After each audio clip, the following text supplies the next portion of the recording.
Freedom of speech, the ability to express yourself. It's a cherished idea, as well it should be. Most of us who live in liberal Western democracies think of it as a basic human right. People have fought and died for it.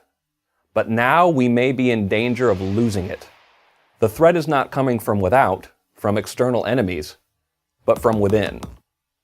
A generation is being raised not to believe in freedom of speech, but rather that they should have freedom from speech they dislike. This is a threat to both pluralism and democracy itself. We see this in Europe, where sensitivity-based censorship attempts to ban anything deemed hateful or even just hurtful, and to ban criticism of religion, especially Islam. But the United States, despite its strong constitutional protections in the Bill of Rights, is far from immune from the rising trend of suppression of speech, or what is sometimes called political correctness. This is especially true at America's colleges and universities, the place where our future leaders are educated and where you'd expect speech to be the most free. Highly restrictive speech codes are now the norm on campus, not the exception.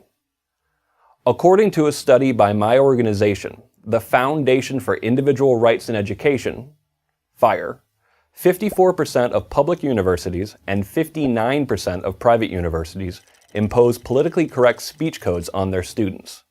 And thanks to recent Department of Education guidelines, 100% of colleges may adopt speech codes in the coming years. How bad is it? At a public campus in California on Constitution Day in 2013, a student who also happens to be a decorated military veteran was told he could not hand out copies of the Constitution to his fellow students. The objection from the university was not ideological. It was out-of-control bureaucracy imposing limits on speech. That same day, another college student in that same state was told he could not protest NSA surveillance outside of a tiny free speech zone, an area that comprised only 1.37% of the campus. Months later, college students in Hawaii were told both they could not hand out the Constitution to their fellow students, and that they could not protest NSA policies outside the school's free speech zone. FIRE took these colleges to court, but the fact that we had to shows you how bad it has become. Recently, students and sympathetic faculty have joined forces to exclude campus speakers whose opinions they dislike. At FIRE, we call this disinvitation season, although the season lasts all year round. Since 2009, there has been a major uptick in the push by students and faculty to get speakers they dislike disinvited. These speakers have included former Secretary of State Condoleezza Rice, the Somali-born feminist and critic of Islam Ayaan Hirsi Ali, and the director of the International Monetary Fund, Christine Lagarde. And that's only the obvious part of the disinvitation problem. Few conservative speakers are invited to speak at colleges lest they have to be disinvited later. The newest threat to speech comes from so-called trigger warnings, alerts that warn students that they are about to read or hear something that triggers a negative emotional response.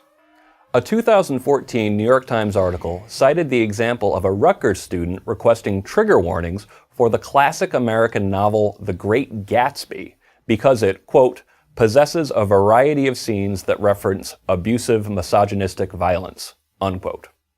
Recently, Oberlin College attempted to institute a policy that heavily encouraged the faculty to avoid difficult topics and to employ trigger warnings as a means of making classrooms safer. Safety has been watered down to essentially mean the right to always feel comfortable. New demands for trigger warnings are popping up on campuses across the country. Add in popular academic theories that encourage students to scrutinize speech for microaggressions, any statement that might be construed as racially insensitive, classist, sexist, or otherwise un-PC, and it's clear that campuses are teaching students to police what they say. This is precisely the opposite of what is needed. Our society needs candor, and it needs freedom of speech, not freedom from speech. Intellectual comfort is not a right, nor should it ever be. Not if we want freedom of speech, let's just call it freedom, to survive. I'm Greg Lukianoff, president of the Foundation for Individual Rights in Education for Prager University. To subscribe to our YouTube channel, click here. To help keep our videos free, donate here.